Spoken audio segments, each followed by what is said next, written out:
नमस्कार, दिन भर की बड़ी खबरों में आपका स्वागत है। मैं हूं अस्मिता। इस बुलेटिन में आज बात होगी बंगाल विधानसभा चुनाव में चौथे चरण में थमे प्रचार अभियान की। चुनाव आयोग को ममता बनर्जी की चेतावनी की। बताएंगे कि संक्रमण के बीच मास्क के प्रयोग को लेकर क्या कहा हाई कोर्ट ने। जानेंगे कि हिमाचल नगर निकाय चुनाव के क्या रहे नतीजे। और बुलेटिन के आखिर में बात देश पर बढ़ते हुए कर्ज की। लेकिन तमाम बड़ी खबरों से पहले एक नजर सुर्खियों पर। सुप्रीम कोर्ट ने महाराष्ट्र सरकार की अर्जी की खारिज। मुंबई के पूर्व पुलिस कमिश्नर परमवीर सिंह के आरोप पर बॉम्बे हाईकोर्ट ने दिए थे सीबीआई जांच के आदेश। हाईकोर्ट के आदेश को महाराष्ट्र सरकार और अनिल देशमुख ने दी थी सुप्रीम कोर्ट में चुनौती। बिहार पंचायत चुनाव के लिए निर्वाचन आयोग ने जारी किया नया आदेश। चुनाव को पारदर्शी बनाने पर जोर। सभी स्तर के आरक्षित पदों को फाइलों से निकालकर सार्वजनिक करने का निर्देश।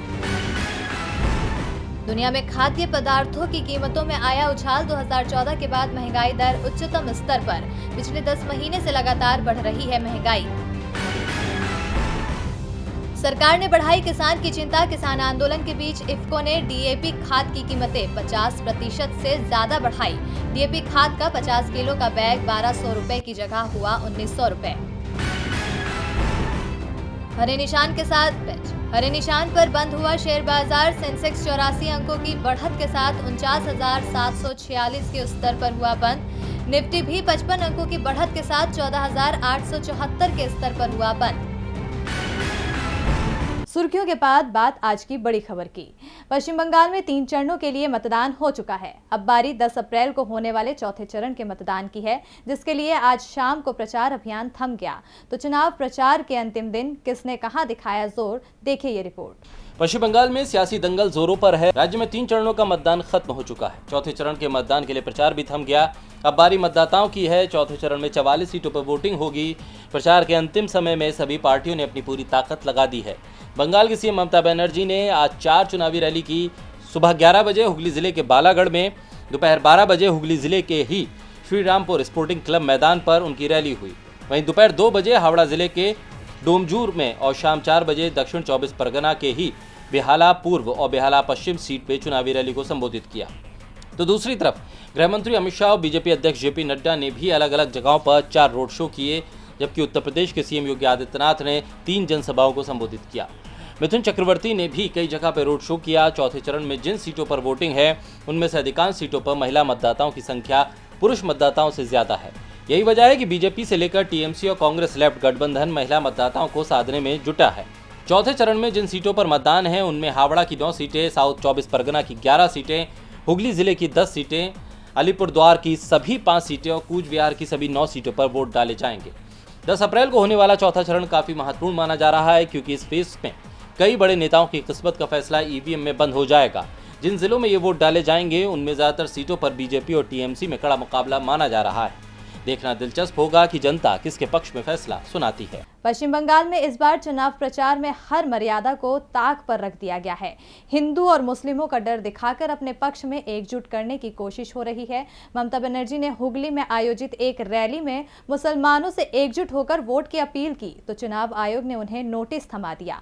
लेकिन ममता के तेवर नरम पड़ते नहीं दिख रहे हैं। उन्होंने चुनाव आयोग को ही चुनौती दे दी है। तो क्या कहा है ममता ने, देखिए ये रिपोर्ट। बंगाल में इस बार मतदाताओं के ध्रुवीकरण की कोशिशें तेज हैं। बीजेपी की ओर से तो खुलकर हिंदुत्व कार्ड खेला जा रहा है। यहां तक पीएम मोदी भी संकेतों में हिंदुओं को एकजुट होने की अपील भी कर गए। पीएम ने एक चुनाव रैली में कहा था कि ममता बनर्जी मुसलमानों को एकजुट होकर वोट करने की बात करती हैं, लेकिन हम ऐसा कहते कि हिंदुओं एक हो जाओ तो अब तक चुनाव आयोग के 8 से 10 नोटिस मिल जाते। पीएम मोदी को तो चुनाव आयोग का नोटिस नहीं मिला, लेकिन ममता बनर्जी को जरूर नोटिस मिल गया, जिसे लेकर वो बेहद नाराज हैं। ममता ने कहा, चुनाव आयोग से हमने बीजेपी नेताओं की कई शिकायतें की। इन लोगों ने नंदीग्राम के मुसलमानों को पाकिस्तानी कहा था। क्या उन्हें शर्म आई? मैं हिंदुओं, मुसलमानों, सिखों, ईसाइयों और आदिवासियों के साथ हूँ। भले ही मेरे खिलाफ 10 कारण बताओ नोटिस जारी किया जाए, मुझे कोई फर्क नहीं पड़ता। मैं सभी को एकजुट होकर मतदान करने के लिए कह रही हूँ। वोट ना बंटने पाए नरेंद्र मोदी के खिलाफ कितनी शिकायतें दर्ज हुई, वो हर दिन हिंदू मुस्लिम करते हैं। आयोग ने ममता बनर्जी को कल नोटिस जारी किया था और उन्हें जवाब देने के लिए 48 घंटे का वक्त दिया था। यदि चुनाव आयोग ममता के जवाब से संतुष्ट नहीं होता है तो ममता के खिलाफ कार्रवाई कर सकता है। ममता को आयोग के नोटिस की चिंता नहीं है, वो प्रचार में जुटी हुई हैं। टीएमसी के साथ ही बीजेपी, कांग्रेस और वाम दलों का भी प्रचार तेज है। रैली और रोड शो हो रहे हैं जिसमें भारी संख्या में लोग आ रहे हैं। एक और देश में स्वास्थ्य मुसीबत तेजी से बढ़ती जा रही है तो वहीं चुनाव प्रचार में इसका कोई डर नहीं दिख रहा है। इसे लेकर अब दिल्ली हाईकोर्ट सख्त होता दिख रहा है। दिल्ली हाईकोर्ट ने चुनाव आयोग और केंद्रीय गृह मंत्रालय को नोटिस जारी कर जवाब मांगा है। कोर्ट ने कहा है कि प्रचार जरूरी है लेकिन मास्क भी जरूरी है। देखिए ये रिपोर्ट। देश में महामारी के मामले लगातार बढ़ते जा रहे हैं और हर दिन एक नया रिकॉर्ड बन रहा है। वहीं राजनीतिक दल इससे बेफिक्र हैं। रैलियों, रोड शो में जुटने वाला हुजूम देखकर तो लगता है कि देश में कोई महामारी है ही नहीं। चुनावी रैलियों के दौरान महामारी की रोकथाम के लिए केंद्र सरकार द्वारा बनाए गए निर्देशों का खुलेआम उल्लंघन देखने को मिल रहा है। इसी मामले को आधार बनाकर 17 मार्च को यूपी के पूर्व डीजीपी और CASC के चेयरमैन विक्रम सिंह ने दिल्ली हाईकोर्ट में याचिका दायर की, जिसकी सुनवाई करते हुए हाईकोर्ट ने केंद्रीय गृह मंत्रालय और चुनाव आयोग को नोटिस जारी कर जवाब मांगा है। ये अर्जी उस याचिका के साथ दायर की गई है जिसमें कहा गया था कि एक तरफ आम आदमी से मास्क न लगाए जाने पर जुर्माना वसूला जा रहा है तो दूसरी तरफ राजनीतिक दलों के नेता खुलेआम बिना मास्क के ही घूम रहे हैं और प्रचार प्रसार में लगे हुए हैं। यहाँ तक कि राजनीतिक दलों की रैलियों में भी नियम का पालन नहीं हो रहा है। दिल्ली हाईकोर्ट में दायर अर्जी में कहा गया था कि केंद्र सरकार ने महामारी की रोकथाम के लिए जो SOP यानी कि स्टैंडर्ड ऑपरेटिंग प्रोसीजर जारी किया है उसका पालन नहीं हो रहा है। इस अर्जी में मांग की गई है कि केंद्रीय चुनाव आयोग को निर्देश दिया जाए कि वो केंद्र सरकार द्वारा जारी किए गए निर्देशों का सख्ती से पालन करवाएं और इसके लिए राजनीतिक दलों और चुनाव की ड्यूटी में लगे अधिकारियों को निर्देश दें। दिल्ली हाईकोर्ट ने केंद्रीय गृह मंत्रालय और केंद्रीय चुनाव आयोग को नोटिस जारी कर 30 अप्रैल तक जवाब देने को कहा है। चुनावी रैलियों में भारी हुजूम चुनाव आयोग और केंद्र सरकार के लिए मुश्किल खड़ा कर रहा है तो वहीं हिमाचल में हुए नगर निकाय चुनाव के नतीजों ने भी बीजेपी की चिंता बढ़ा दी है। हिमाचल में हुए नगर निकाय चुनाव में कांग्रेस ने बीजेपी को पटखनी देते हुए बड़ी जीत दर्ज की है। तो क्या रहा हिमाचल प्रदेश निगम चुनावों का परिणाम, देखिए ये रिपोर्ट। बंगाल में इस बार मतदाताओं के ध्रुवीकरण की कोशिशें तेज हैं। बीजेपी की ओर से तो खुलकर हिंदुत्व कार्ड खेला जा रहा है। यहां तक पीएम मोदी भी संकेतों में हिंदुओं को एकजुट होने की अपील भी कर गए। पीएम ने एक चुनाव रैली में कहा था कि ममता बनर्जी मुसलमानों को एकजुट होकर वोट करने की बात करती हैं, लेकिन हम ऐसा कहते कि हिंदुओं एक हो जाओ तो अब तक चुनाव आयोग के 8 से 10 नोटिस मिल जाते। पीएम मोदी को तो चुनाव आयोग का नोटिस नहीं मिला, लेकिन ममता बनर्जी को जरूर नोटिस मिल गया, जिसे लेकर वो बेहद नाराज हैं। ममता ने कहा, चुनाव आयोग से हमने बीजेपी नेताओं की कई शिकायतें की। इन लोगों ने नंदीग्राम के मुसलमानों को पाकिस्तानी कहा था। क्या उन्हें शर्म आई? मैं हिंदुओं, मुसलमानों, सिखों, ईसाइयों और आदिवासियों के साथ हूँ। भले ही मेरे खिलाफ 10 कारण बताओ नोटिस जारी किया जाए, मुझे कोई फर्क नहीं पड़ता। मैं सभी को एकजुट होकर मतदान करने के लिए कह रही हूँ। वोट ना बंटने पाए। नरेंद्र मोदी के खिलाफ कितनी शिकायतें दर्ज हुई, वो हर दिन हिंदू मुस्लिम करते हैं। आयोग ने ममता बनर्जी को कल नोटिस जारी किया था और उन्हें जवाब देने के लिए 48 घंटे का वक्त दिया था।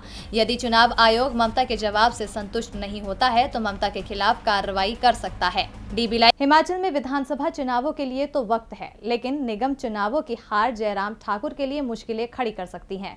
वहीं मुश्किलें केंद्र के सामने भी है। कृषि कानूनों को लेकर किसानों का आंदोलन थमने का नाम नहीं ले रहा है। राकेश टिकैत साफ कर चुके हैं कि सरकार भले ही देश भर में लॉकडाउन लगा दे, लेकिन किसान घर वापस नहीं जाएंगे। तो आज क्या रहा किसानों के आंदोलन का हाल, देखिए ये रिपोर्ट। 27 सितंबर 2020 को राष्ट्रपति रामनाथ कोविंद ने केंद्र सरकार की ओर से प्रस्तावित 3 नए कृषि कानूनों को मंजूरी दी थी। सरकार का तर्क था कि इससे किसानों को लाभ होगा, लेकिन इस कानून को मंजूरी मिलते ही किसानों में गुस्सा बढ़ गया और वो आंदोलन के लिए जुट गए। पहले तो ये आंदोलन केवल पंजाब और हरियाणा तक ही सीमित था, मगर इस पर सरकार की नजरअंदाजी को देखते हुए किसानों ने दिल्ली कूच करने का निर्णय लिया और 27 नवंबर को किसान दिल्ली की सीमाओं पर आंदोलनरत हो गए। इसके बाद किसानों की सरकार के साथ 11 दौर की बातचीत तो हुई, मगर ये सभी बातचीत बेनतीजा निकली और अब तो लंबे समय से सरकार और किसानों के बीच बातचीत भी बंद है। ऐसे में किसान अपने आंदोलन में तेजी लाने में जुट गए हैं। देश के अलग अलग राज्यों में जा रहे किसान महापंचायत कर लामबंदी करने में लगे हैं। टिकरी बॉर्डर पर कोई तो बांस बल्ली से बने तंबुओं में ठहर रहा है, तो बहुत से आंदोलनकारी ऐसे भी हैं जो पंजाब से कमरा नुमा ट्रॉली लेकर आ रहे हैं। आपको बता दें कि जैसे जैसे गर्मी बढ़ रही है वैसे वैसे किसानों को मुश्किल का भी सामना करना पड़ रहा है, लेकिन किसान आंदोलन को खत्म करने के बजाय दिल्ली की सीमाओं पर पक्के इंतजाम करने में जुटे हैं। किसानों की तमाम तैयारियां ये दर्शा रही हैं कि किसान अभी थकने वाले नहीं हैं और अपने आंदोलन को लंबा खींचने वाले हैं। किसान नेता राकेश टिकैत ने आज ट्वीट किया। राकेश टिकैत ने लिखा, किसान 4 महीने से 3 कृषि कानूनों को रद्द किए जाने और न्यूनतम समर्थन मूल्य को कानून बनाने को लेकर आंदोलनरत हैं। किसान अपने अधिकारों के लिए किसी भी हद तक जा सकते हैं। आखिर कब तक किसान यूं ही दिल्ली बॉर्डर पर बैठेंगे, ये बड़ा सवाल हर किसी के जहन में है।